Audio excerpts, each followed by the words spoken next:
Hello, everyone, and welcome to the 43rd edition of the Dump and Chase podcast.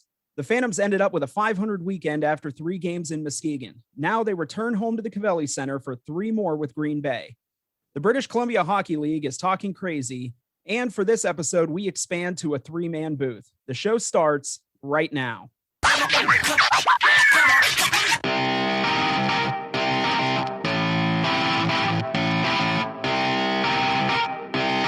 Shut up and sit down.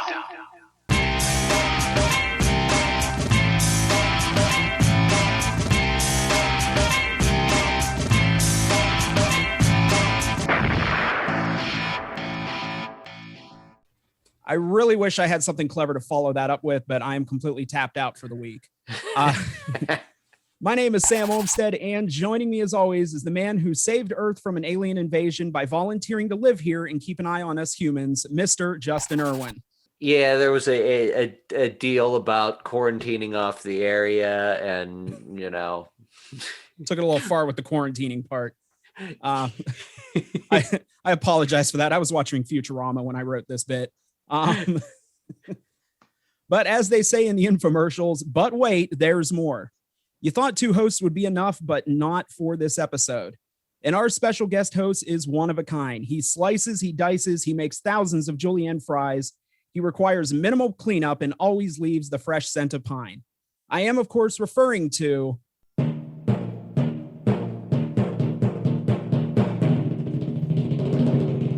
voice of the Phantoms and friend of the show, Mr. Matt Lipsack.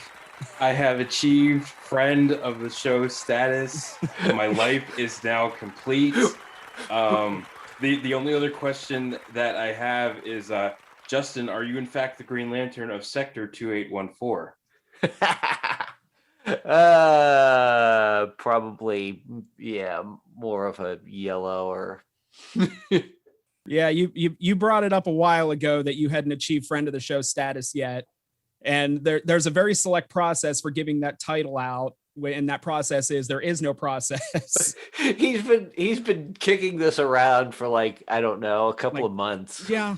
And I'm like, as soon as we get him on, we'll do something. And it took this long. I kind of feel bad you had to wait after making that comment. But yes, you have now achieved friend of the show status. So congratulations. Oh man, like I want to get a plaque to put up here in my home office. Friend of the show status, the Dump and Chase podcast. Well, we told Andrew we were going to get him a plaque a couple years ago when he was the first guest on the show. It's still on back order. So once we get his in, we'll be sure to put the order in for yours. So expect it. Listen, in 2 to 4 don't years. talk to me about back orders right now, because that's my other life. And it's a huge, massive headache. Don't talk to me about back orders right now. Don't talk to me about the playoffs either. Okay. Are you going to fight me or? Yes. If we go back through your past interviews on the show, we really need to talk to you about your rage issues. You're really willing to fight a lot. That's something we'll work out in a different episode, but I can't afford to pay you by the hour, Sam. Well, I mean, at least he's not trying to fight the homeless.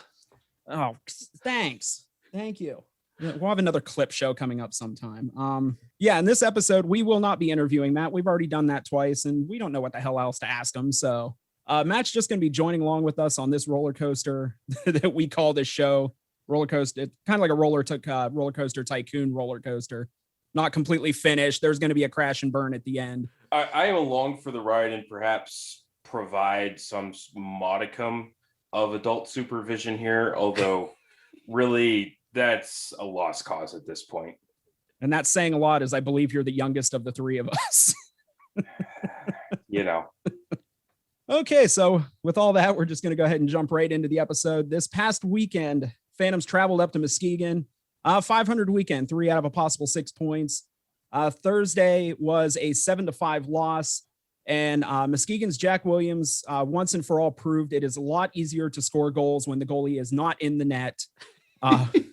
Picked up another empty net goal. That 14 goals this season, 3 of them have been empty net goals against us. So I don't know if he has a college commitment or anything else, but if any colleges are out there, looking for someone who loves to cherry pick on an empty net situation, that's your guy. Friday, Phantoms picked up a win, 6-5.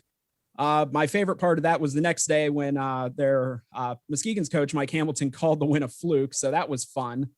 And then, of course, Saturday, Phantoms lost 4-3 in overtime. They were up 3-1, could not hold the lead, lose on a 2-0 breakaway in overtime.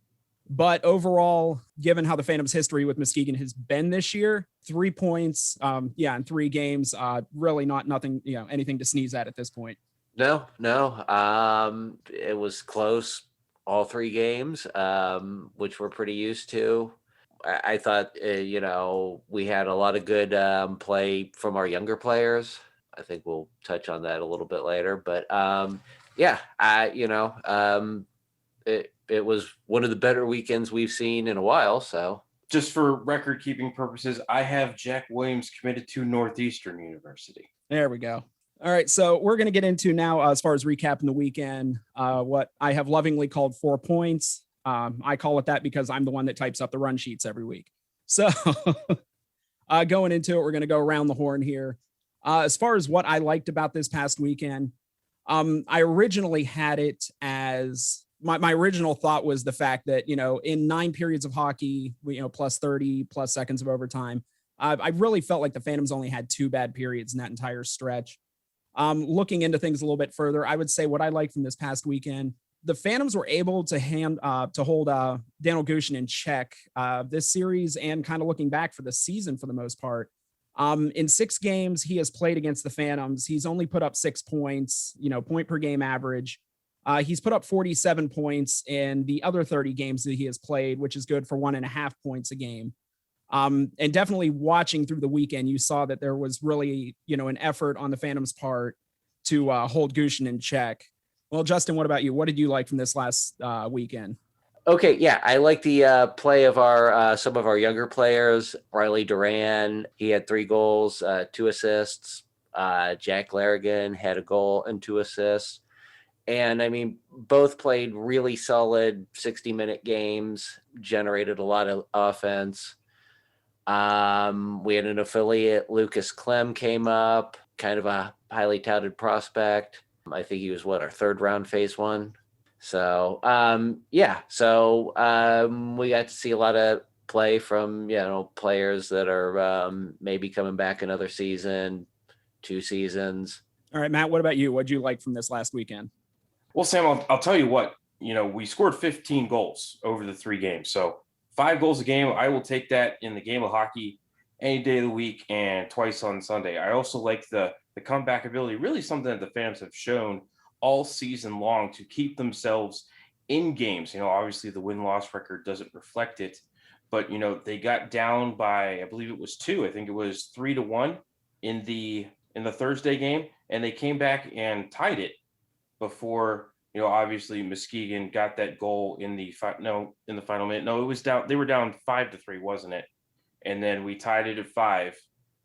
And yeah, the Muskegon got the goal in the final minute and tacked on the empty netter. So there it was. We got down by 2 though, and we managed to come back and tie the game all in the 3rd period. So, that's something that we've seen from the Phantoms all season long. They've been able to keep the games tight.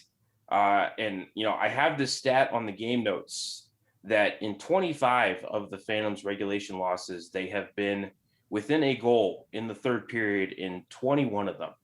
So they're keeping the games close. And, at least Thursday, they battled back and did tie the game. Just, tough luck there on the odd man rushes. And I'm going to touch on that on our next of the 4 points. Well, we'll go ahead and jump right into that. So moving on to the next category, what did you not like from this last weekend? The number of odd man rushes, especially on Thursday night. Muskegon was cherry picking all night. They were super aggressive out near our points, especially on the PK. I remember a couple of very nice shorthanded opportunities. We managed to hold them off the board shorthanded for the weekend, but just way too many odd man rushes for the Lumberjacks, especially on Thursday. And Thursday's when it really bit them and cost them the game, really, on Thursday night. All right, Justin, what didn't you like? I'm going to go with the overtime loss, and I guess it just plays into the fact that we have not really done good past regulation this season. Yeah, 1 win, 3 overtime losses, and 2 shootout losses. Justin, that actually historically was the first Phantoms overtime loss in Muskegon. Wow. Our overtime record in Muskegon, we were 2-0 in games that ended in overtime, and we're 3-1 in the shootout up in Muskegon. At the Cavelli Center, the Phantoms are 3-2 in overtime against the Jacks. But here's a kicker: they're 2-7 in the shootouts against Muskegon in the Cavelli Center. Well, okay. I do think I remember an overtime winner at a Kids Day game. I mean, it's possible. The one that Scott Bradford and I were discussing was actually the school day game from, I believe, my first year on the job, 2016, where Alec Mahalik scored with 0.1 left on the clock. That was it. Okay. To force overtime, but Garrett Van Wy scored at, I think, 5:02 of overtime for Muskegon to give the Jacks the 4-3 victory. Now, remember, that was back when overtime was 4-on-4 for the first 3 minutes and then 3-on-3 for the final 3. Which nobody ever liked. Hey, USA Hockey and the NHL like to use the USHL to test out rules. And this was one of them. And that stuck around for what, like 2 seasons? And then it got discarded in favor of 3-on-3 overtime. And I think we can all agree that 3-on-3 overtime is fun to watch until your defenseman gets his shot block and the other team goes the other direction 2-on-0. Is that too soon? I'm honestly shocked that Georgie hasn't thrived more in 3-on-3 with all that open ice. The kid can stick handle in a phone booth, and I'm not going to argue with you. Yeah. Okay, so as far as what I didn't like from this last weekend, watching the game on Saturday, the Phantoms had a 3-1 lead. To me, it really felt like going into latter half of the second, going into the third, that they really took their foot off the gas. Especially in the first period. I mean, they were pressuring Muskegon. Muskegon they could not put anything together offensively. Youngstown was taking it to them. They build up the lead and then they just kind of backed off. And it felt like they were more, playing not to lose than they were playing to win. And, there's been a couple times we've seen that this season on the rare occasion when they have a decent sized lead on someone. But that part was kind of for me watching that game on Saturday. And Sam, I think that was probably also, and I'm going to bring up the box score here real quick to double check me, but the Phantoms did get some power plays in that game. And I want to say that the Saturday game was the game that the power play let them down. Let me bring up the box score right now. All right, 1 for 5 on the power play. Mm-hmm. And that power play goal came in the second period, was Dylan Gratton's goal. Yeah.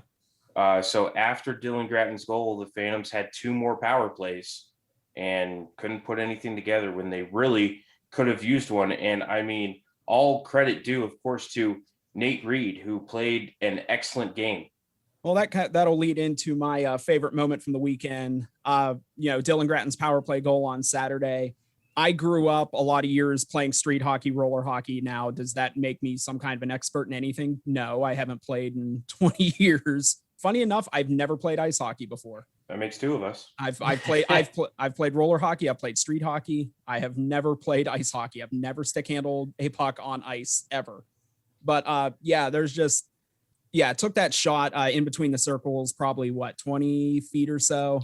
From the hash marks, I've never been any good at, saying that this player took such and such a shot from so far away. And that's Mike Lang's thing. That's not mine. Yeah. But just, kind of just sniping that top left corner, just kind of takes me back. Like what a satisfying feeling that is, just letting one fly from, 20, 25 feet away and, hitting that top left corner. So, just watching that for some reason, it brought back kind of those memories of like back when I played street hockey when I was a teenager. Definitely for me, that was a favorite moment. Justin, what about you? Georgie's dangle and last split second goal as the buzzer was ending on a period. I mean, I think he's sitting up there watching the clock and thinking, how is this going to look on the highlight reel? I think he's Jay Caulfield illustrating this in his head as he's going in. He just dangles it, and goalie is out of the net, just out of his jock, and Georgie's like, 1/10 of a second. Okay, we'll put that in. Hey, what is March without a buzzer beater, right? Amen. That's what I put on Twitter on the team's account when I posted the clip of the goal, and I thought it was a beautiful move by Georgie. Maybe got a little help from the crashing defenseman there. Maybe it bounced off of something there in the crease, but a goal is a goal, and Phantoms absolutely were going to take it. That's for sure. Didn't have a whole lot going there in the first period on Thursday night, and Georgie gave them some life there to knock that one up at the end of one on Thursday. All right, Matt. So, what was your favorite moment? So there's a little bit of a story behind this one. So I believe it was the second period on Thursday night for all the world. And it fooled Scott Bradford on the broadcast too. He thought Riley Duran scored a goal about 10 minutes left in the second period. I thought Riley scored a goal. I raised my hands in the air. I started typing that Riley had scored because I was running the social media that night, and the goal light never came on. The play kept going. I'm like, what do you mean he didn't score? The puck hit the side of the net and came right back out. Play kept going. Cole Birch scores 30 seconds later to complete his hat trick. No big deal. After the game, I'm talking with Riley. Hey, did you score? He's like, I don't know. But so I said, well, you know what, bud, you're due. So, you keep plugging away and the goals are going to come. Next night, Riley Duran gets 2 goals and an assist, gets another goal the next night. So that to me, that was kind of funny. I said, hey, you're due. And he put in 2 the next night. Yeah, speaking of Bradford, real good call this weekend. I want to make sure I mention that because there's a couple announcers in this league. Matt, you're not one of them because we don't listen to you during home games because we're there. You wouldn't want to listen anyway. I feel bad for the people that do. There was one time I brought headphones with me, and I was like, oh, the delay can't be that bad to a home game. It was what I say, Justin, like 47 seconds. Yeah, and that's good. Actually, yeah. I've seen worse. I've tried to do that too. I got like 3 minutes into it and I took the headphones off and put them away. That was as much as I could get into it. And the level of electronics I bring to games, there's a reason why headphones aren't among them. Yeah. I will bring up at one point, Bradford mentioned, you should be, in his broadcast, you should be getting a raise. I do agree with that. I think Mark should be sending you a check as well. You had a few helpers there that last weekend. Yeah, I'm just, hey, that's all part of my job, helping Scott with stats and game notes. Any broadcaster in the league that is open to them, they all have my email. A couple of them even have my phone number. I made sure that Pete Krupski knew that Jack Malone was getting ready to score his 100th point, so that he could at least give him a little bit of a shout out on the air. And Krupper's good for stuff like that. And Scott and I talk and we tease each other all the time. Scott and I started this the same year back in 2016, and I'm glad that he's still along for the ride. He's one of the good guys in the league. All right, so I guess your previous answer will bleed into this one. Matt, your weekend MVP? I thought about Cole Birch just because he came away with 7 points on the weekend, but I wanted to give it to Riley Duran. Broke a 10-game scoreless streak, and really, I thought this was the best that he has looked probably in a couple of months. I really noticed him making a positive impact on the game. Not to say that, I didn't notice him on the defensive end, in the intervening 10 games since he has scored. But, Riley is one of those guys that does a lot of the little things well that you may not always notice. But it just seemed like this past weekend in Muskegon, he was on another level and maybe showing the status of, hey, I was a 2020 NHL draft pick and you need to step aside and get out of my way. All right, Justin, what about you?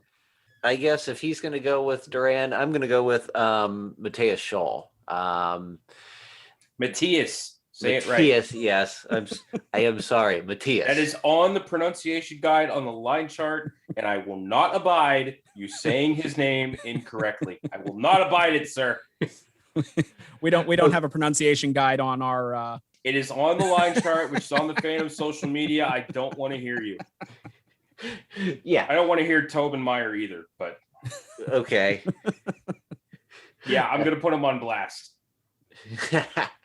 So anyway, yeah, that game Friday, having the first game on Thursday is throwing me off. I don't know. It threw me off too. I was trying to, talk about my thoughts on the weekend with Sam. Like, wait a minute, first game was on Thursday.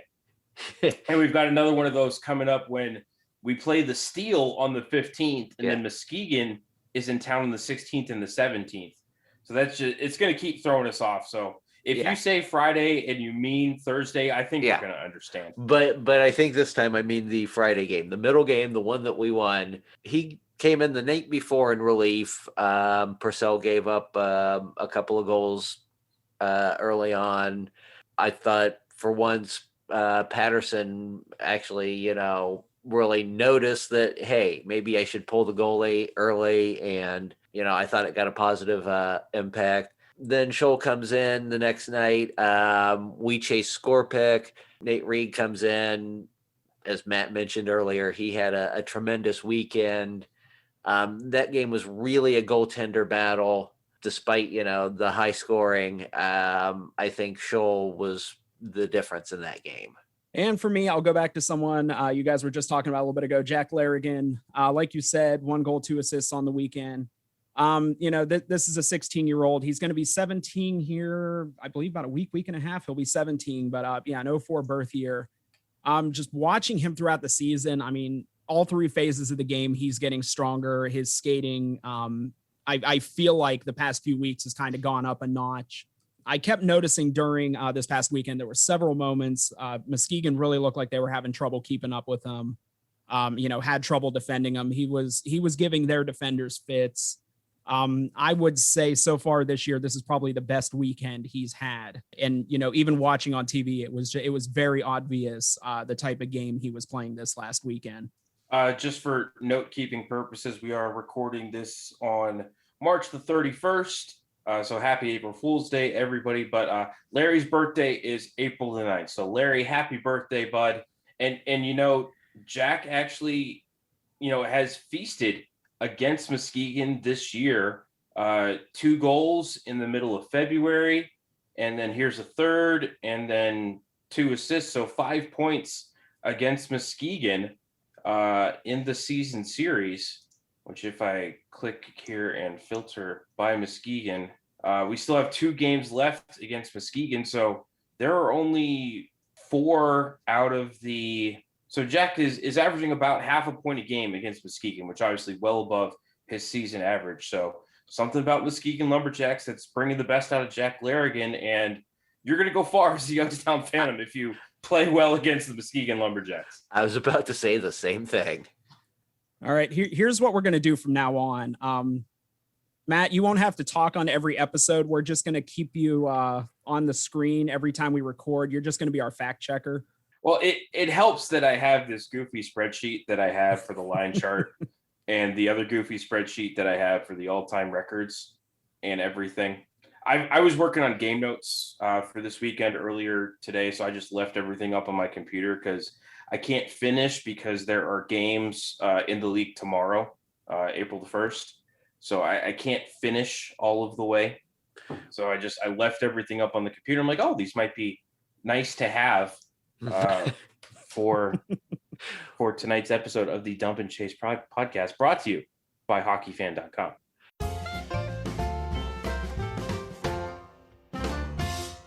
Okay, so moving on now, we're going to take a look at the USHL standings instead.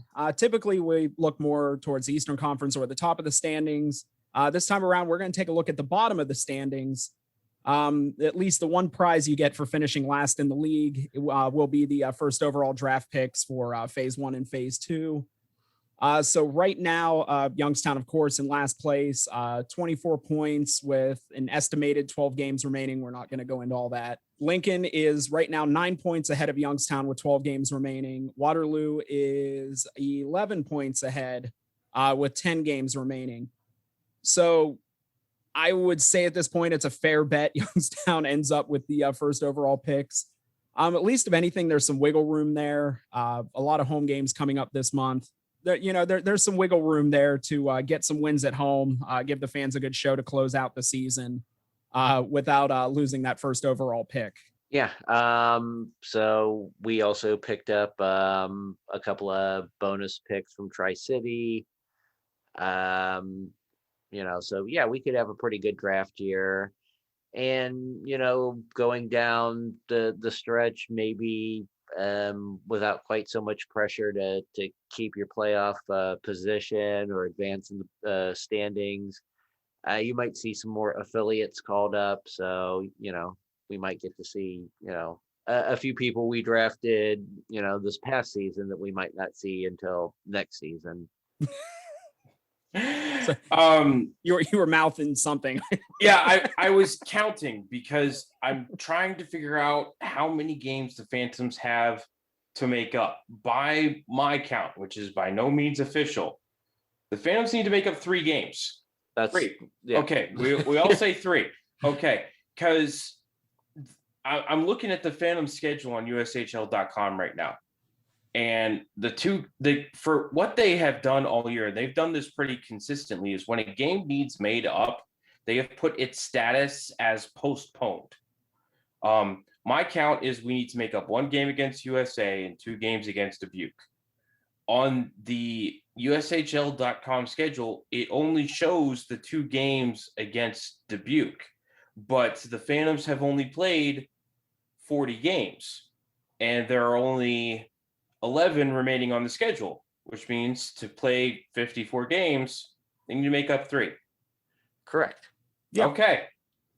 As long as I'm not going crazy for this specific reason, anybody that's ever listened to me broadcast a hockey game knows I have a screw or 2 loose, and I can hear my wife laughing upstairs as I say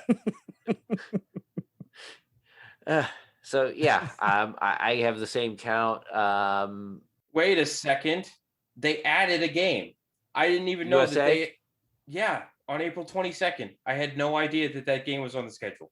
No idea at all. News to me too. I think I'll be I'm tweeting this tomorrow. I amongst other things.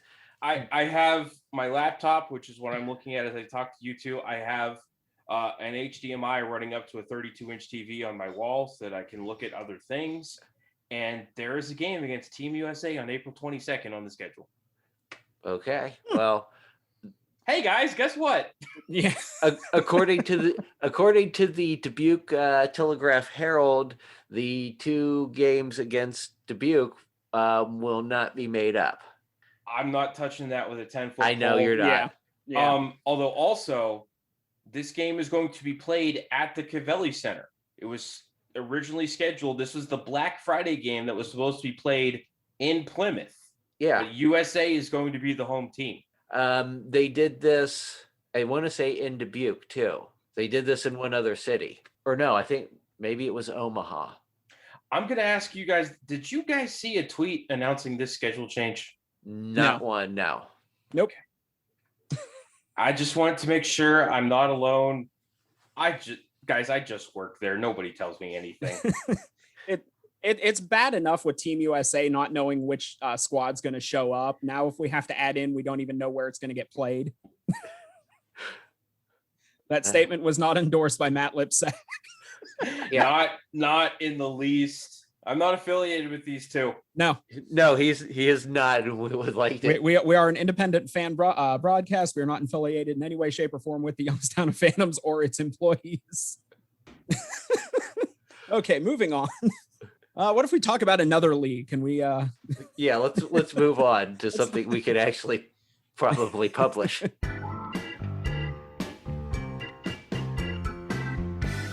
All right, so Actually, Justin, you were the one that brought this to my attention yesterday, day before, something like that. Yeah, and several sources. Yeah. Yeah, I guess the rumor mill is starting up again. This is something that's come up a handful of times over the past few years.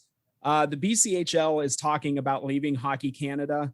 Yeah, there's discussion with, I believe, like 4 teams from the Alberta Junior Hockey League joining up with whatever this new league would be. And a lot of the reasoning tends to go along with that the BCHL feels that their main competition on an American level is the USHL. They kind of feel like they're treated as second-rate citizens as far as Hockey Canada is concerned, which, being a Youngstown Phantoms fan, I can understand that.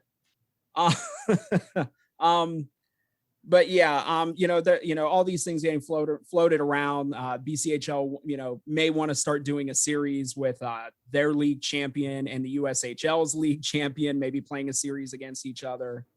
Yeah, that I'm just looking at a couple articles. I mean, that's what I was able to glean from it. Yeah, I mean, Justin, what have you got off of this?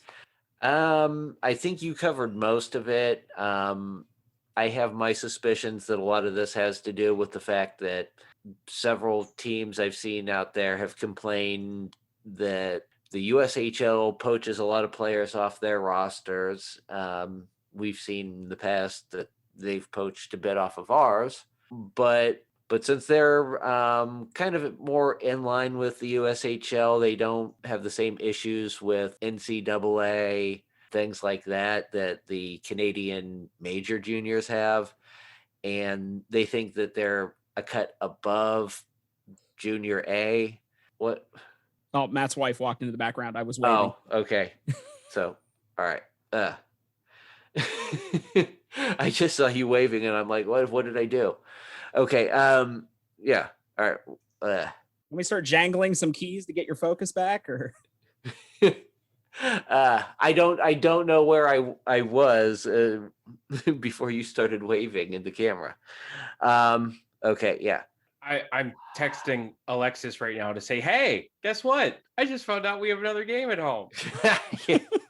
Yeah, that's not helping. I'm trying to process. Okay. I think the BCHL, they see themselves as being more of a competitor for the USHL as opposed to the major junior leagues that, they have their own rules.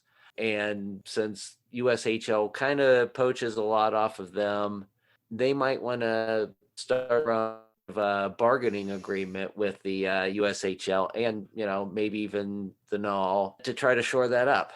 Well, the interesting thing to me was that I've always been under the impression, if you compare the USHL and like major junior in Canada, they talk about the advantage that major junior has, goes along the lines of, maybe the top two, maybe the top lines, maybe the top 2 lines are comparable.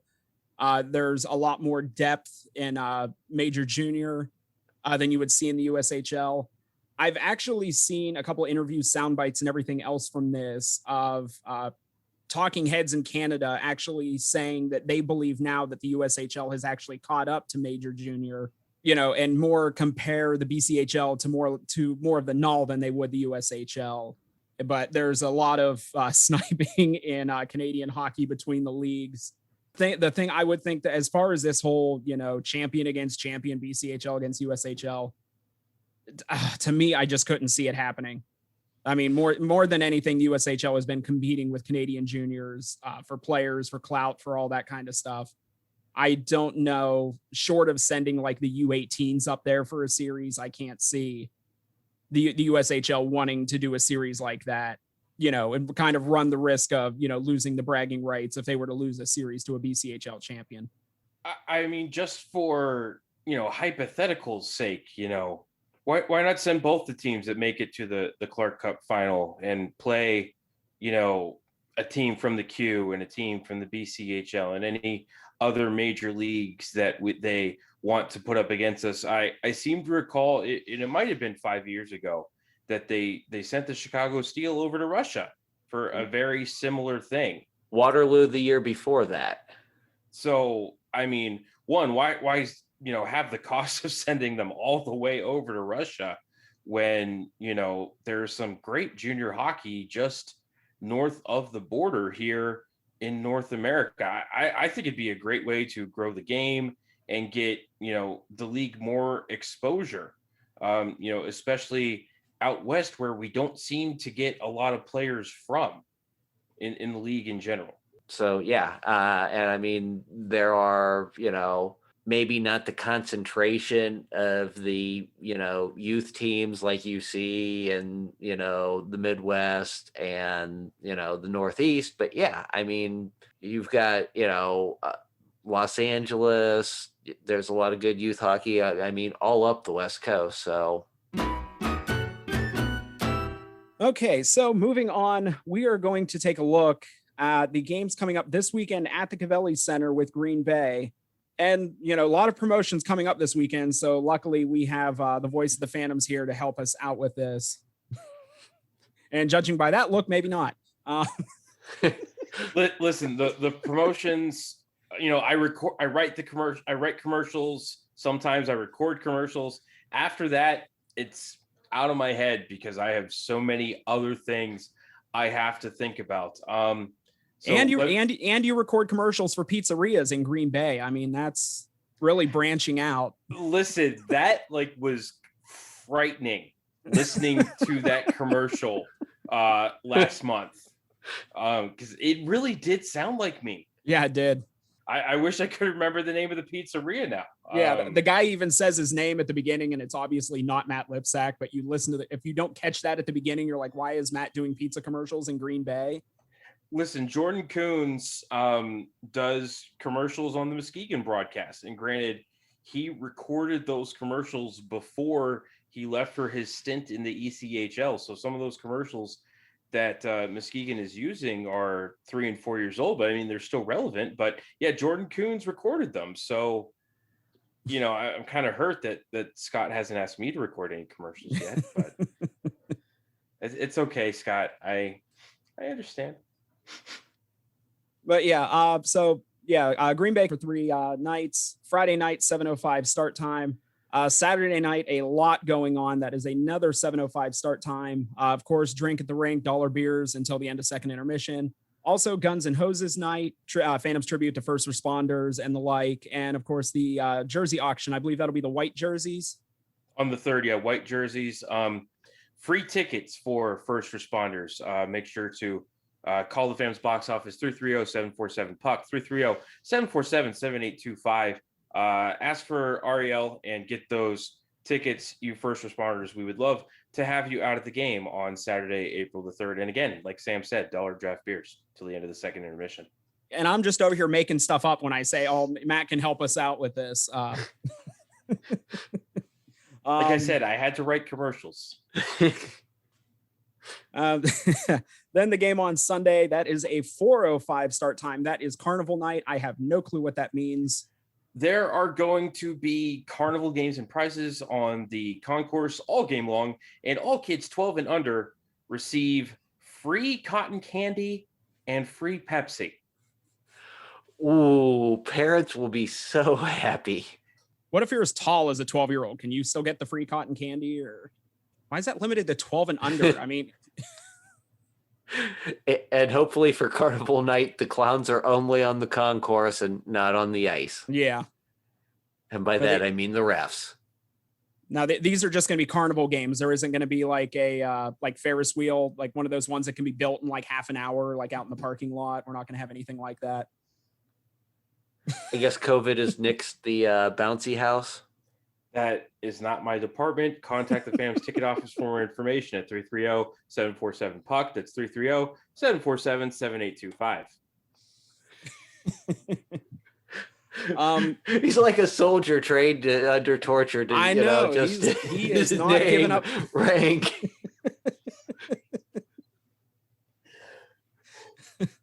Tell us about these Dubuque games. My name is Matt Lipsack. I'm a broadcaster.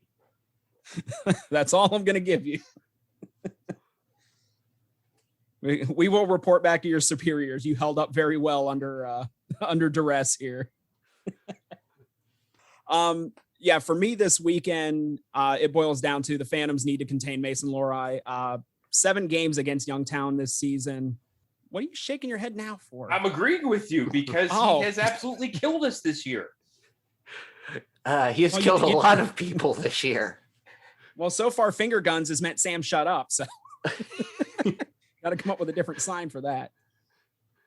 Let's try it again. Okay, I've got one for But yeah, for me, coming into this weekend, it boils down to the Phantoms need to contain Mason Lohrei. 7 games against Youngstown this year, 4 goals, 6 assists. So that works out to 1.42 points per game against Youngstown, which aren't 2 of those goals game winners? Yeah. At least. He has 6 game-winning goals on the season, which I think leads all defensemen in the USHL. I mean, it's probably pretty close to leading all scorers in the USHL, but I know at least 2 of those are against the Youngstown Phantoms, and it is 6 game-winning goals for Mason. And if I just scroll up this page a little further and a little faster, let's see here. This is defenseman stats. Game-winning goals. Mason Lohrei leads all defensemen with 6. And we scroll up a little further. Game-winning goals. He would be tied for the lead in the league with 6, with Daniil Gushin, Josh Doan, Tristan Brose, and Nolan Renwick. Some of those guys we don't get to see at all this year. Yeah. But yeah.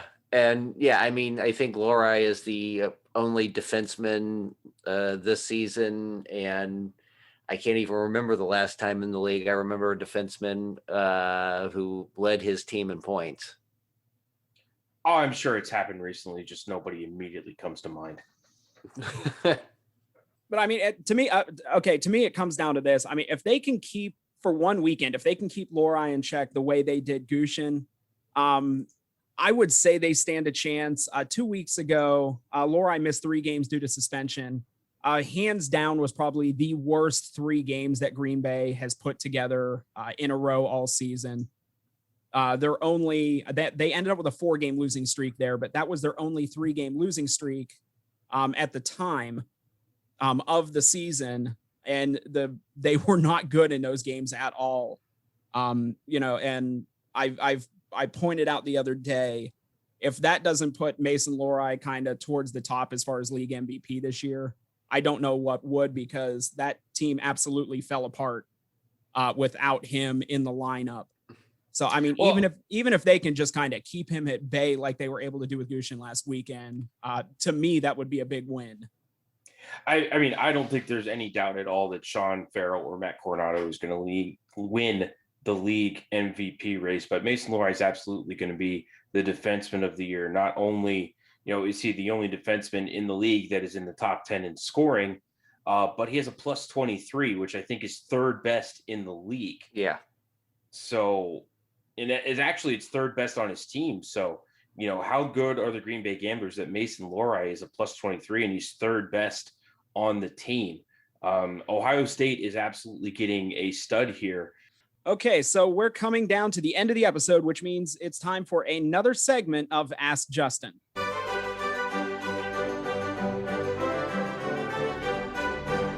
All right, so since we have like I said earlier, a 3rd person in the booth for this show, Justin, you are not getting the questions read off of something from me.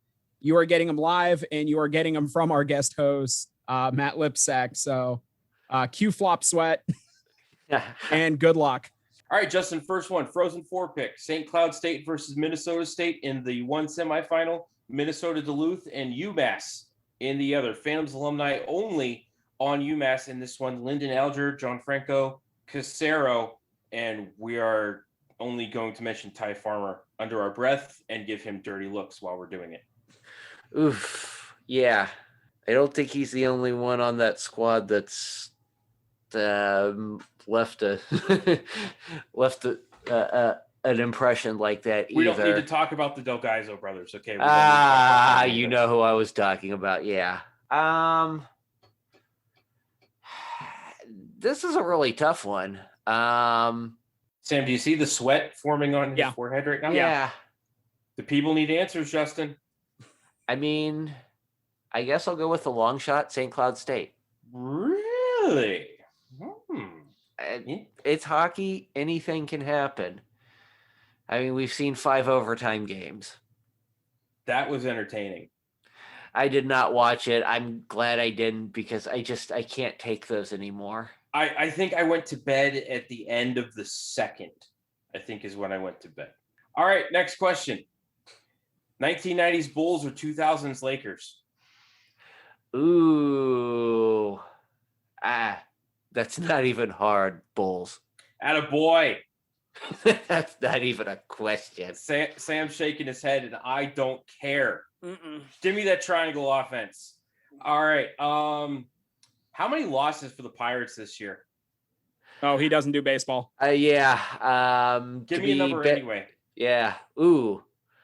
How many games in the season? 162. 162. Triple digits is a safe answer.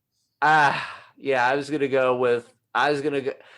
give him some credit this year and go with maybe 120. Ooh. Ouch. Ow. Ow. Oh. All right. Who's coming out of the Western Conference between Des Moines, Sioux City, and Omaha? 2 points separating the 3 teams. Only 2 of them are in. Who's out? Who's out? Who is out? I'm probably gonna catch hell for this. Des Moines. They have no luck.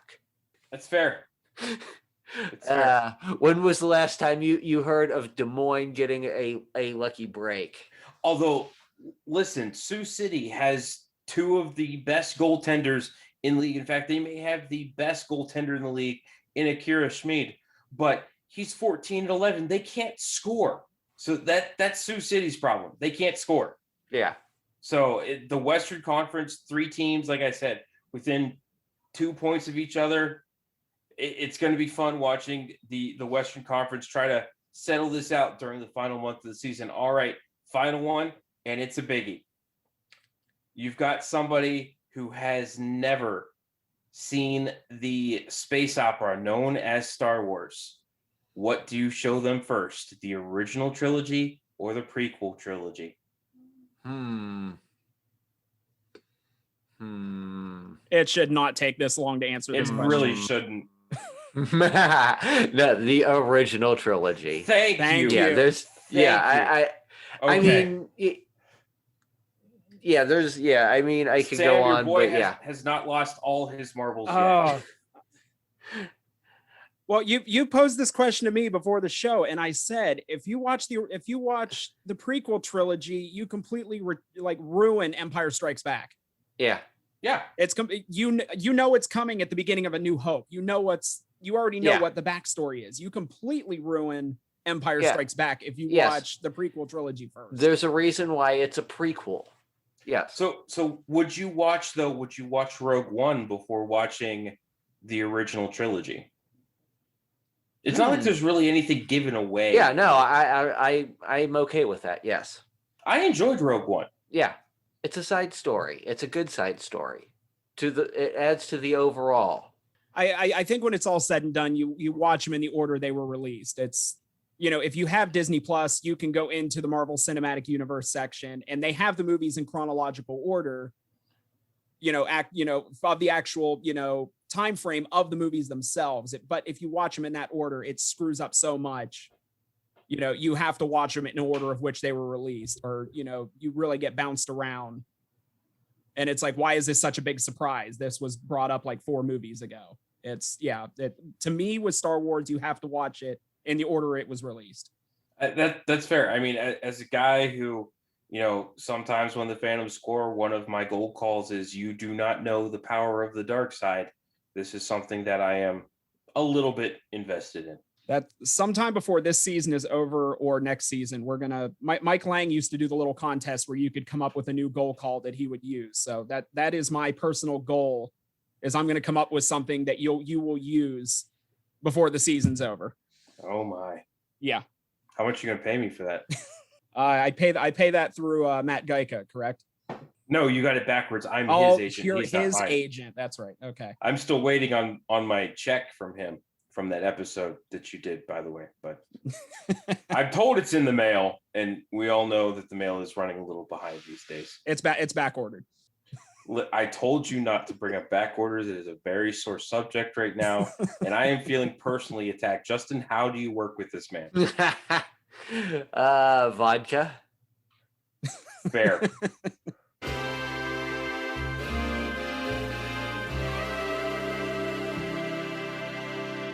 All right, so we have reached the end of this show. Matt, you've gotten to go through this process with us. You really got to see how the sausage was made. You feel like you've become a better man on the other end of it? Listen, all that I care about is I have achieved friend of the show status. There you go.